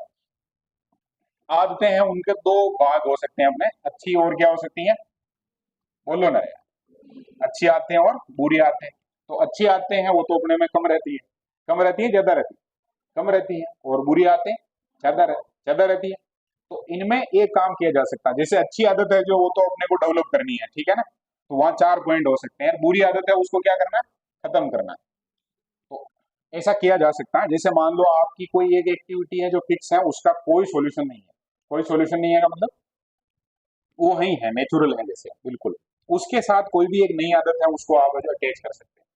जैसे आप अटैच कर सकते हैं, कोई भी एक बताओ, जैसे कि भी ये अच्छी आदत डेवलप करनी है मुझे, कोई भी एक आदत बोलो, किसी को लगता हो कि मैं बोल सकता हूँ, मेरे को लगता है कि ये अच्छी आदत डेवलप करनी है, फिर उसकी बात कर लेंगे, नेगेटिव की उसके खूब ग्राहक है, बोलो, जिसको लगता है कि अभी ये आदत नहीं है मेरे में और अब ये डेवलप करनी है, ये अच्छी आदत लगती है मुझे, बोलो। हाँ, एक कोई आदत नहीं है ऐसी अच्छी जो अपनी क्लास में कोई बोले कि भाई ये आदत मेरे में आनी चाहिए। हाँ अशोक, कोई आदत नहीं है, कोई अच्छी आदत ही नहीं है इसी दुनिया में देखी हुई जो भाई मेरे को डेवलप करनी है अपने में। जैसे मान लो मैं है जो, मैं अपने हिसाब से बताता हूँ, तो मेरे को रोज एक्सरसाइज करनी है, ठीक है ना, एक आदत हो सकती है, इसको जो कैसे डेवलप करने में कितना मतलब बहुत मुश्किल लगती है ये चीज, क्योंकि इसको जोड़ते जोड़ते जुगाड़ते हैं जो मुझे लग रहा है कि बहुत समय लग जाता है। कोई व्यक्ति मान लो ये एक इसकी हो गई बात, मेडिटेशन करना है, एक्सरसाइज करनी है, उसको और क्या बोलते हैं, योग अभ्यास, और क्या बोलते हैं, हाँ फिटनेस, ये बात जिम वाला शब्द जोड़ दो उसमें कि भाई जिम करनी है, ऐसे मतलब एक्सरसाइज के बजाय जिम करनी है। मतलब जिम भी ऐसी खतरनाक, वो बिल्डर नहीं बनना हमने को भाई, अपना शरीर है जो फिट रहना चाहिए एकदम कंप्लीट, कभी समस्या नहीं आनी चाहिए। उसके लिए जो आवश्यक है वो एक्सरसाइज करनी है अपने को। तो मैं लिख देता हूँ कि यहाँ क्या है, एक्सरसाइज, ठीक है। अंग्रेजी पढ़ते पढ़ते भी देखो कितना बढ़िया हिंदी का उपयोग हो रहा है, ठीक है। अब ये एक ऐसी आदत है ना जो एक दो दिन आपने प्रयास किया और उसके बाद वो वापस गड़बड़ हो जाएगा मामला, ठीक है। अब अच्छी आदत डेवलप करनी है, इसके लिए आपको इन्वायरमेंट में एक तो, दूसरा कोई भी ये काम है ना जो रेगुलर गतिविधि है अपनी उसके साथ अपन अटैच कर सकते हैं। फिर इसमें हमने खूब सारे भी आप इंसेंटिव जोड़ सकते हैं इसके साथ, है ना, इसके इफेक्ट है जो आपके लिए पॉजिटिव रहेंगे नेगेटिव रहेंगे ये है। फिर इसमें ये हो सकता है जैसे आप कहीं जिम जाते हैं तो अपना कोई दोस्त है उसको भाई, मैं जिस दिन है जो कभी वो भी रहा हूँ तब भी तू मेरे को जबरदस्ती ले जा, तो वहां अपन चल जाएंगे, एक बार चले गए तो उसके बाद ये है। इसके लिए जो बहुत सारे ऐसे जो साइकोलॉजिस्ट है उन्होंने अभ्यास भी किया, कल परसों में कह भी रहा था किसी का मन नहीं लग रहा हो पढ़ने में, तो ऐसे अपने आप से कहो कि केवल 5 मिनट पढ़ना है, और 5 मिनट पढ़ो जो वो फिर 1 घंटा पर है जो अपना पढ़ाई में मन लग जाए, ऑटोमेटिक लगेगा बढ़िया चल रहा है, चलने दो।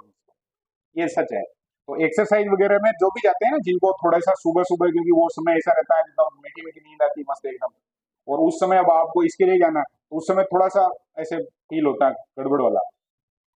उस समय अगर कोई एक व्यक्ति है, जैसे मान लो कि उसको एक चीज सीखनी है, और जैसे मतलब उठ गया खड़ा हो गया, और उसका जो जिम गेटअप है, गेटअप समझ गए, उसके लिए जो भी उसको ड्रेस वगैरह पहननी है, ड्रेस का मतलब ऐसे जीन्स वीन्स में खींचना नहीं है, जो भी उस जिम के लिए है वो, और जूते वगैरह जो भी उसको रनिंग करनी है जैसे, तो जूते वगैरह पहन ली। तो अब इस टाइम में उसको कितना समय लगेगा, 2 मिनट, इतना अगर कर लिया तो आगे वाली चीजें हैं जो ऑटोमेटिक हो जाएगी।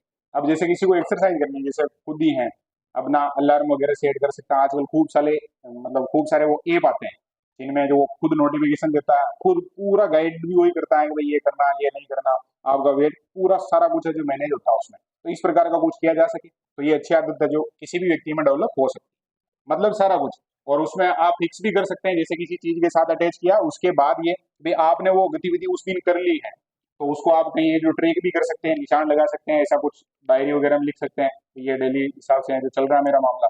और अपने आप को रिवार्ड भी कर सकते हैं। कुछ चीजें ऐसी भी हैं, जैसे आपको मूवी देखनी है, तो मूवी देखनी है, जिस दिन एक्सरसाइज नहीं की उस दिन मूवी नहीं देखनी। अब आप जो थोड़ा सा उससे भी मोटिवेट होंगे कि भाई एक्सरसाइज, या कोई मैं एक्सरसाइज नहीं कर रहा हूँ और कोई भी गतिविधि, जैसे आपको पढ़ना है तो ये आज 10 घंटा पढ़ लिए, तो फिर आप कुछ 1 घंटा मोबाइल में देख सकते हैं। 10 घंटा पढ़ाई होगी नहीं और कभी मोबाइल चलाएंगे नहीं। अगर आपको जो उधर चलाना है तो 10 घंटा पहले पढ़ो, और अपने आप के प्रति थोड़ा अकाउंटेबल होकर अगर कोई करना चाहे तो ये चीज है जो अच्छी आदत वाली हो सकती है। अब बुरी आदत में क्या करना है अपने को, उसको हटाना है। क्या करना है? हटाना है। तो इन्वायरमेंट में जो भी सपोर्टिव चीजें हैं उसको सबको खत्म कर दो आसपास। जैसे अब ये बुरी आदत को खूब सारे बोल जाएंगे, बोलो बुरी आदत बताओ अपनी एक। सुबह लेट उठना, मोबाइल देखते रहना, कुछ पता ही नहीं यार, कुछ ही देख रहे हैं सर इधर उधर। आजकल सब सिस्टम है अपने, देखो इधर वाला भी है इधर वाला भी है। और बताओ मोबाइल के अलावा। हाँ, वो सुबह लेट उठते हैं वो भी है, और भी तो है, खराब आदतें तो खूब है ना। सिगरेट पीता नहीं पीता कोई? हाँ, ठीक है। किशोरावस्था की विशेषता है ऐसे। और बोलो, और कोई ऐसी आदत हो जिसको अपन डिस्कस कर सकें बोर्ड पे लिख के। मैंने जेम्स क्लियर की जो पुस्तक मतलब वो जिस किताब के बेस पे मैं बता रहा हूँ उसमें जो सिगरेट के बारे में उदाहरण दे रखा था, इसीलिए मैंने सिगरेट का नाम लिया। अपने देश से तो नहीं है, लेकिन और हो सकती है ना ऐसी स्टूडेंट की जो खराब आदतें होती हैं। हम्म?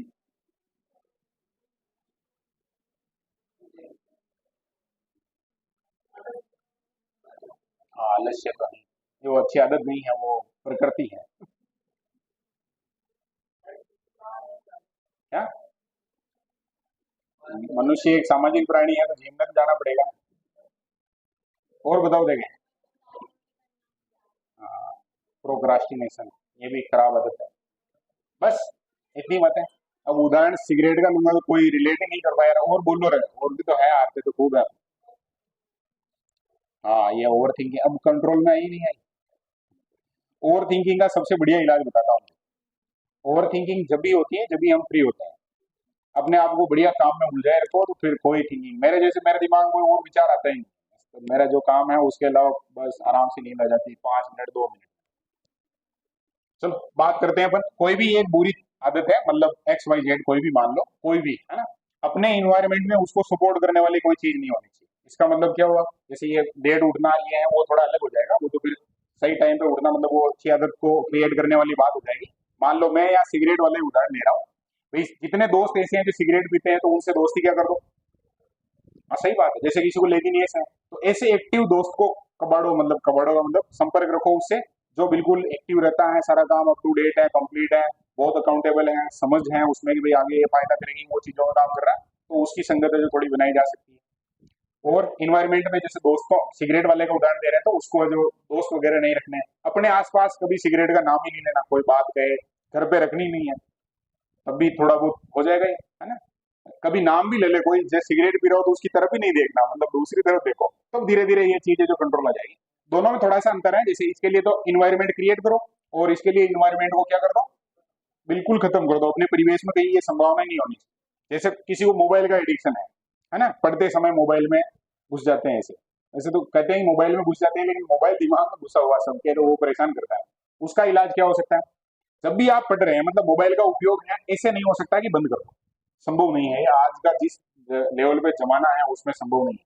तो क्या कर सकते हैं अपन, कि आप जब पढ़ रहे हैं उस समय मोबाइल को बंद रख दो। अपना ऐसे तो है नहीं भी अपने कोई वो ट्रांजेक्शन हो रहा है 2 करोड़ का आने वाले हैं, फोन नहीं उठाया तो वो कोई और के चले गए, ऐसा तो लफड़ा है नहीं अपने। अब सिंपल एकदम जिंदगी है।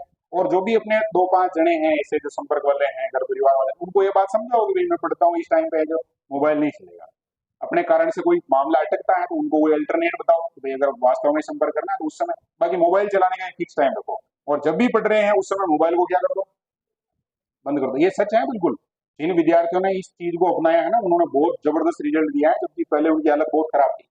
तो मोबाइल को बंद करके रख दो साइड में, आराम से 2 घंटे 3 घंटे मस्त, जब तक मन लग रहा बढ़िया पढ़ लो, और भाई टारगेट पूरा हो गया तो उस समय चला लो, जब मोबाइल चलाओ तो आराम से मस्त होकर चलाओ, और वापस रख दो, बंद कर दो ऐसे। पर गए मतलब दिमाग है जो भी, हाँ ठीक है इतना चला लिया खूब है, तो वापस काम कर। अब ये मेन जो पॉइंट है इस पे आ जाते हैं अपन वापस, ठीक है। Structural drills, the mechanics of repetition. भाई दोहरान करेंगे उतना ही जल्दी सीखेंगे, ऐसा कुछ बात की जा रही है यहाँ पर। तो बात कर लेते हैं, पहला है कन्वर्सेशन ड्रिल। भाई बातचीत करते हैं आप, तो उसमें कोशिश करो आप अंग्रेजी में बात करो। म्यूचुअल वर्बल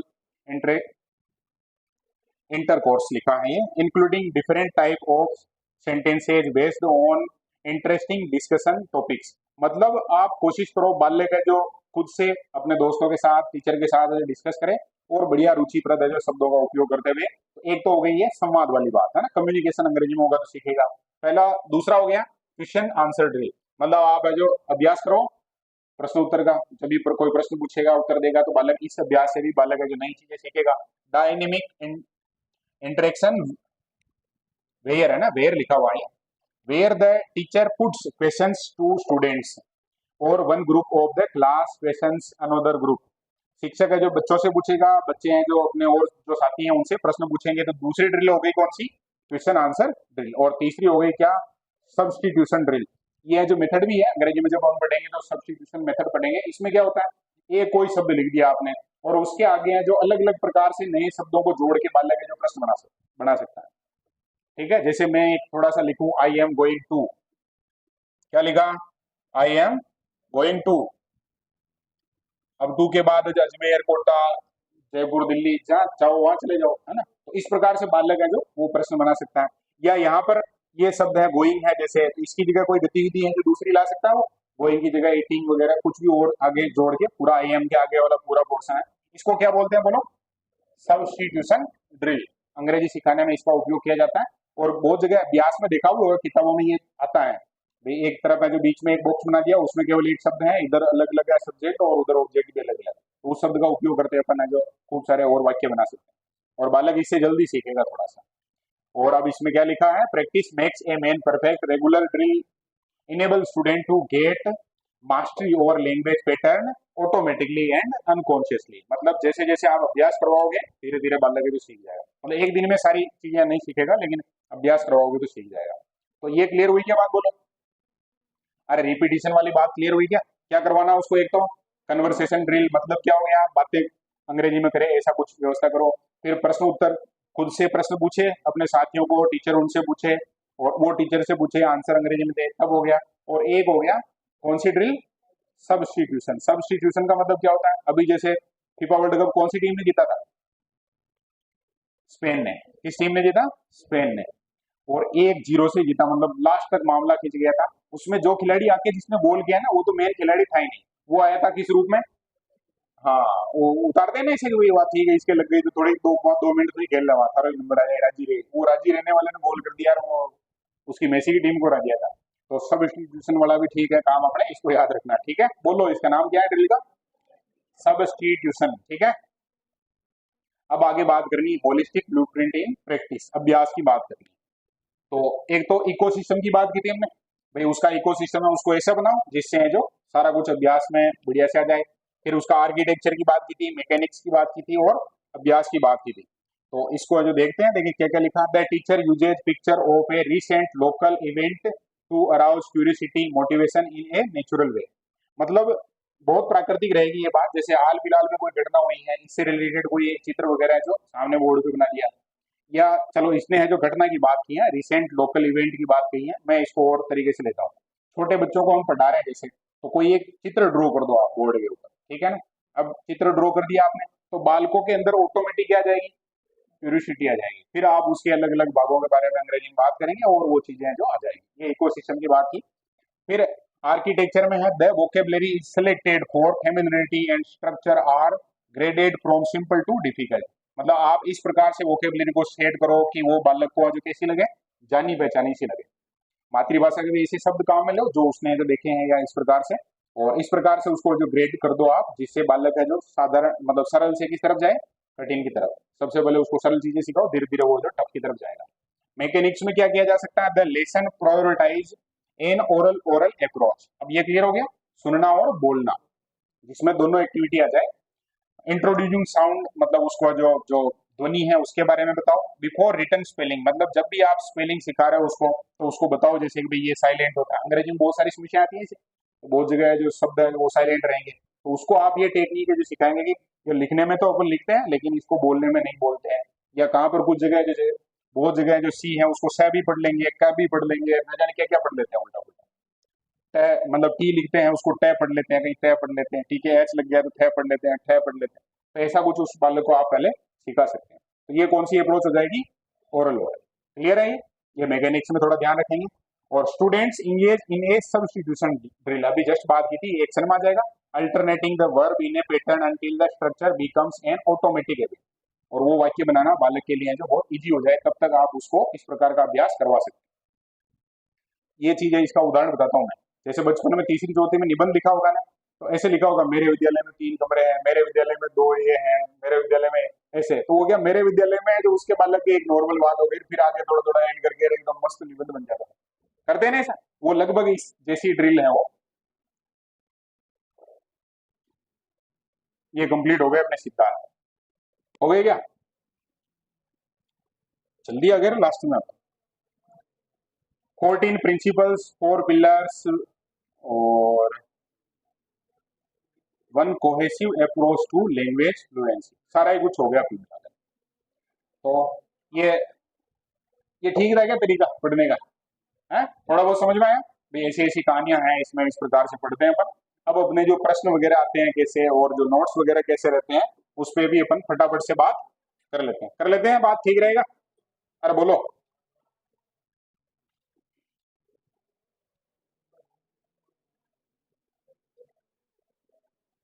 उसमें और इसमें तो बहुत ज्यादा अंतर आ जाएगा। फिर भी कोशिश करते हैं, समझने की कोशिश करते हैं। इसमें क्या जल्दी समझ में आ जाएगा कि हाँ ये कहना चाह रहा है कुल मिला के। ठीक है, यहाँ तो क्या लिखा हुआ है? प्रिंसिपल्स ऑफ, बोलो ना रे यार। ये तो 14 नंबर पे आ गया, शुरू में चलते हैं।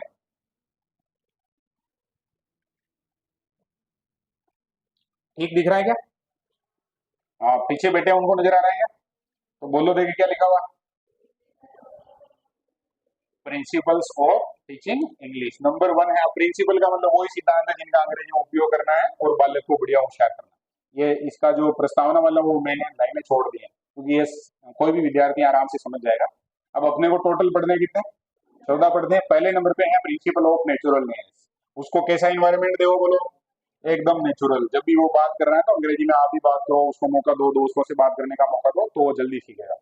A child easily learn anything in natural environment. अब इसको पढ़ने में थोड़ी समस्या कम रहेगी क्योंकि ये तो लिखा है ना हाथ से, तो फिर थोड़ा ध्यान में आएंगे क्या लिखा था। बाकी राइटिंग कुछ के समझ में नहीं आएगी। So to teach English language a natural environment should be provided. कैसे? नेचुरल इन्वायरमेंट में क्या क्या चीजें हो जाएंगी? ताकि टू स्टूडेंट्स इन इंग्लिश। सबसे पहले तो आप बात कैसे करो बच्चों से? अंग्रेजी में। ये हो गया natural environment. Encouraging student to converse in English language. जब भी वो बातचीत करते हैं तो भी उसको प्रोत्साहित करो कि वो किस में बात करें? अंग्रेजी में बात करें। और क्या है? Arranging the group discussion. मतलब आप जो इस प्रकार का एक ग्रुप डिस्कशन है उसको अरेंज करो जिससे बालक आपस में ही किस भाषा में बात कर सके? अंग्रेजी में बात कर सके। तो ये कौन सा नेस हो गया? नेचुरल नेस। यानी उनको प्राकृतिक रूप से ऐसा एनवायरनमेंट दे दो जहां हर जगह अंग्रेजी यूज हो रही है, तो फिर उसको मुश्किल और चाहे इजी हो सीखना ही पड़ेगा। क्लियर है बात? दूसरा हो गया प्रिंसिपल ऑफ हैबिट फॉर्मेशन। क्या है बोलो? Principle of habit formation. आपको क्या करना है? बालक की आदतें हैं उनको इस प्रकार की बनानी जो अंग्रेजी को पढ़ने सीखने में सहयोग करती है। लिखा है कि habit is the second nature of man. कोई भी व्यक्ति है उसका कॉन्शियस है, उसके बाद सेकंड नेचर क्या होता है? अनकॉन्शियसली जो आदत होती है वही एक्टिविटी होती है। तो which makes the speech automatic and natural. अब अगर किसी के बोलने में आदत है, जैसे बहुत सारी आदतें मेरी नोट की होगी, ये तरीका रहता है, लगभग वो अपन पैटर्न देख सकते हैं, ये आदत में है इस कारण ऐसा होता है। क्लियर ये बात? हाँ। Habits are developed through constant use and practice. अब आपको कोई भी आदत है जो उपयोग में, मतलब वो कोई भी आदत डेवलप करनी है तो आपको क्या करना पड़ेगा? लगातार प्रयास करना पड़ेगा, अभ्यास करना पड़ेगा, तभी आप सीखेंगे। दीज हैबिट्स आर, अब इसके लिए हम बालक है उसमें कौन कौन सी आदतें डेवलप करें ताकि वो अंग्रेजी बढ़िया सीखे? तो उसमें पहला है habit of going to library. भाई लाइब्रेरी जाओ पढ़ो। अब इसका मतलब ये हुआ कि स्कूल में लाइब्रेरी रहती है, उसमें किताबें रहती हैं, तो बालक कोई भी कहानियां जो अंग्रेजी में है, ऐसी कोई किताब वगैरह है तो वहां से लेके आए, वहां अगर है संभावना तो पढ़े।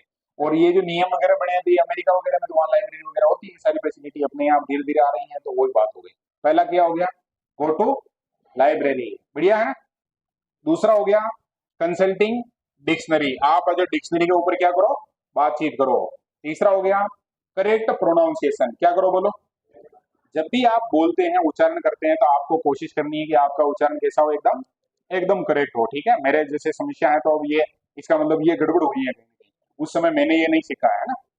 और करेक्ट यूज ऑफ लैंग्वेज, जब भी आप भाषा का उपयोग करते हैं तो कैसा उपयोग करो, कंप्लीट करेक्ट उपयोग करो। फिर हो गया reading newspaper magazines and story books.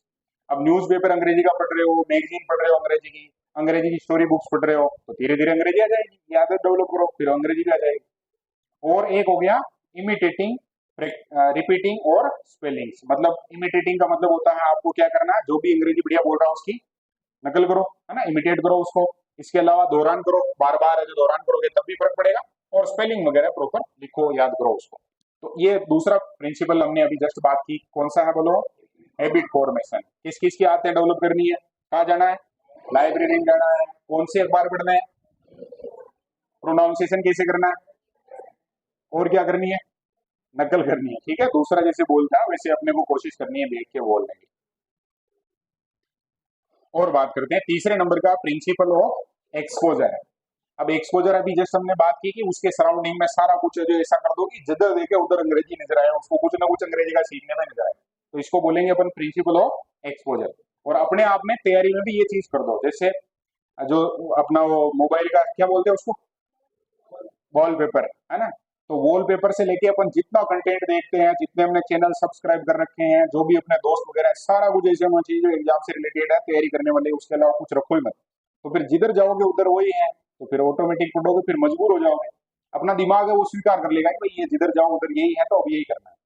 दीवार पे चिपका दो ऐसे एज वन तैयारी, मतलब सिलेबस कोई याद करना, ये प्रिंस इनके शॉर्ट नोट्स बना दो, एक पेज में नाम लिख दो, कोई इंपॉर्टेंट बात है उसको दीवार पे चिपका दो। जब भी देखोगे उठोगे तो देखोगे तो फिर कुछ ना कुछ तो ध्यान में आएगा, है ना। अब इसको देखो, डिस्ट्रीब्यूटिंग पेम्पलेट। अब ये पेम्पलेट की बात वहां भी की थी हमने, इधर की भाई बच्चों को पेम्पलेट बांटो खूब सारे, है ना। और कैसे होने चाहिए, सिंपल इंग्लिश लैंग्वेज में होने चाहिए, सादा सिंपल लैंग्वेज होने से वो जल्दी थोड़ा समझ में आएगा उनके। Putting chart with slogan written in English on wall. अब दीवार के ऊपर आज आप क्या कर दो, ऐसे चार्ट चिपकाओ जिसपे अंग्रेजी में स्लोगन वगैरह लिखे हुए हैं, तो भी बालक देखेगा तो सीखेगा बढ़िया से। और taking student to watch educational movies. बच्चों से बात करो आप कि भाई तुम जब भी मूवी देखते हो, अंग्रेजी सीखनी है तो कैसी, एजुकेशनल मूवी, और भाषा कौन सी होनी चाहिए, अंग्रेजी होनी चाहिए। और शोइंग स्लाइड्स इन इंग्लिश, जब भी आप पढ़ा रहे हैं तो उनको जो स्लाइड वगैरह अंग्रेजी की दिखा के भी पढ़ा सकते हैं, तब भी उनका इंटरेस्ट आएगा। तो ये हो गया तीसरे नंबर का प्रिंसिपल, कौन सा, एक्सपोजर है, ठीक है। और ये रियल लाइफ में भी लागू है, जिस फील्ड में आप जाना चाहते हैं, जो काम करना चाहते हैं, आपका एक्सपोजर है जो उससे कनेक्ट जितना करेगा उतना आपको फायदा है। अगला है प्रिंसिपल ऑफ मोटिवेशन। अब मोटिवेशन जानते हैं, मोटिवेशन यानी अभिप्रेरणा। बालक है जो जितना मोटिवेट होगा उतना ही जल्दी सीखेगा। तो इसमें भी दो बातें की थी हमने, पहला था साइकोलॉजिकल कि भाई ये मोटिवेशन है, ये कैसी बात है, मनोवैज्ञानिक है। मनोवैज्ञानिक है यानी कि इसका आप उपयोग करोगे तो बालक नेचुरली सीखेगा वहां। और ये है कोर ऑफ लर्निंग, मतलब मोटिवेशन है वो सीखने का क्या है, आधार है, बेस है। तो इसको कोर ऑफ लर्निंग कहा गया है।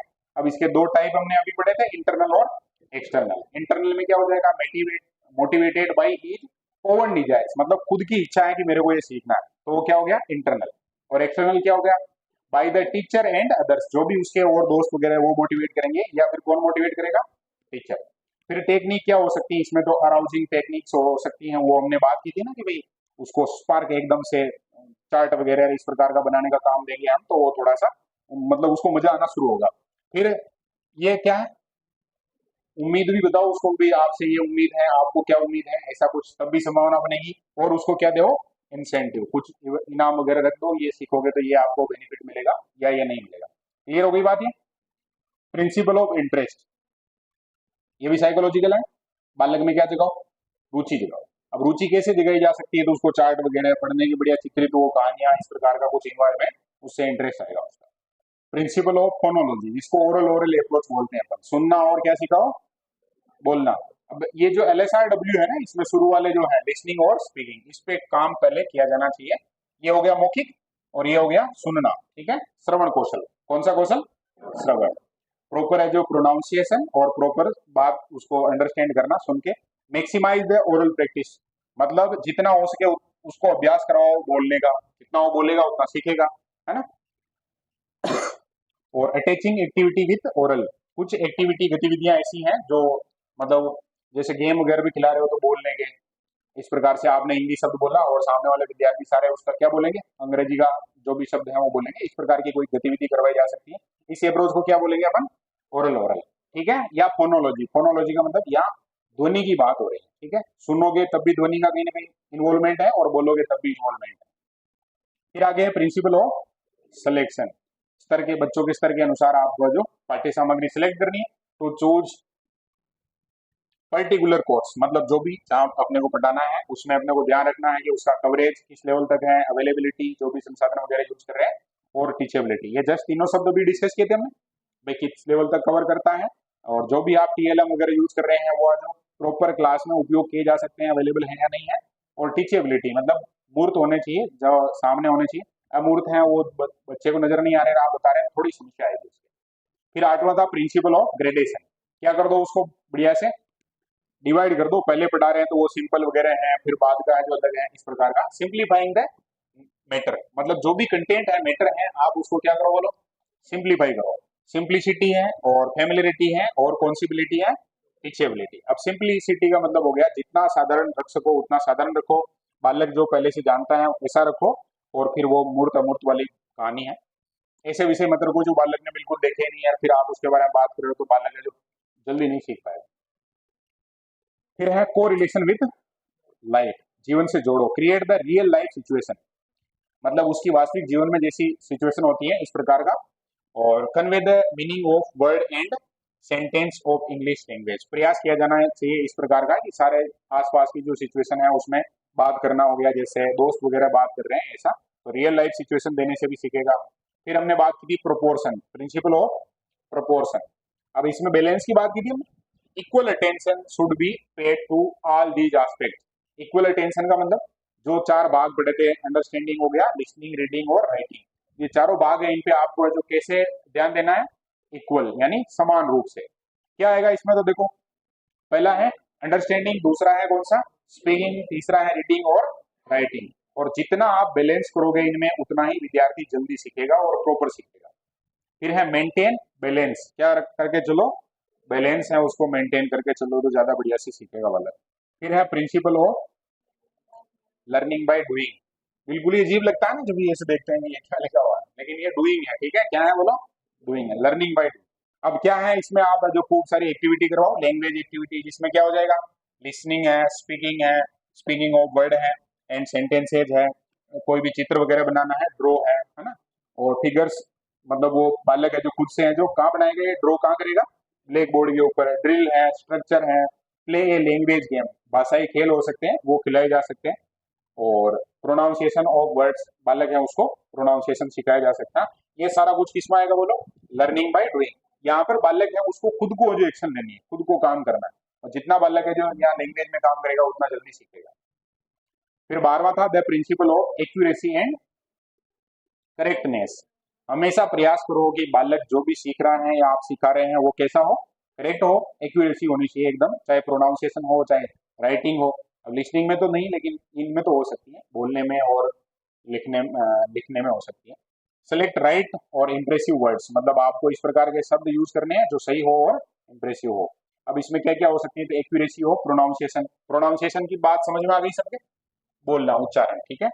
इंटोनेशन की बात भी हमने बात की थी अभी, इंटोनेशन यानी उतार चढ़ाव, जब जैसे धीरे बोलना है फिर तेज बोलना है ऐसा। और फिर ये स्पेलिंग स्ट्रक्चर है, इसका ध्यान रखना, कैसे वो स्पेलिंग बनती है, उसकी स्पेलिंग क्या होती है, अक्षर कैसे लिखने, ये सारा कुछ है जो बालक को सिखाना चाहिए। फिर principle of using mother tongue, दूसरी भाषा सिखा रहे हैं उस समय आपको जो मातृभाषा का सहयोग भी लेना चाहिए। इस सिद्धांत में ये आता है बोलो, support and assist each other, क्योंकि जो टारगेट लैंग्वेज है और जो मातृभाषा मदर टंग है वो दोनों एक दूसरे का क्या करती है, असिस्ट करती है, सपोर्ट करती है, ठीक है।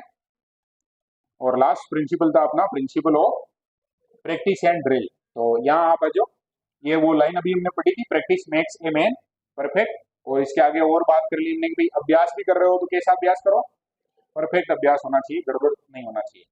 बालक है जो जितना अभ्यास करेगा उतना सीखेगा। कन्वर्सेशन ड्रिल हो गई जिसमें संवाद हो गया, और क्वेश्चन आंसर की बात अभी हमने की थी, और एक ड्रिल की कौन सी की बात की थी हमने, सब्स्टिट्यूशन, इसके बारे में ये आगे हम विधियां जो पढ़ेंगे उस समय भी पढ़ेंगे। तो ये हो गए अपने कितने सिद्धांत बोलो, अब ये आज की क्लास है, इससे इससे कितने क्वेश्चन आएंगे बोलो? 4 क्वेश्चन। आज अगर ढंग से पढ़ लिया, समझ लिया, तो 4 क्वेश्चन आज ही कंप्लीट है। ठीक है ना? बढ़िया से इनके नोट्स बना लेना। और आगे और कंटेंट है जो बढ़ सकता है, हो सकता है कि और कहीं हमें लगे ऐसे कि भाई इसमें जोड़ना चाहिए तो जोड़ देंगे।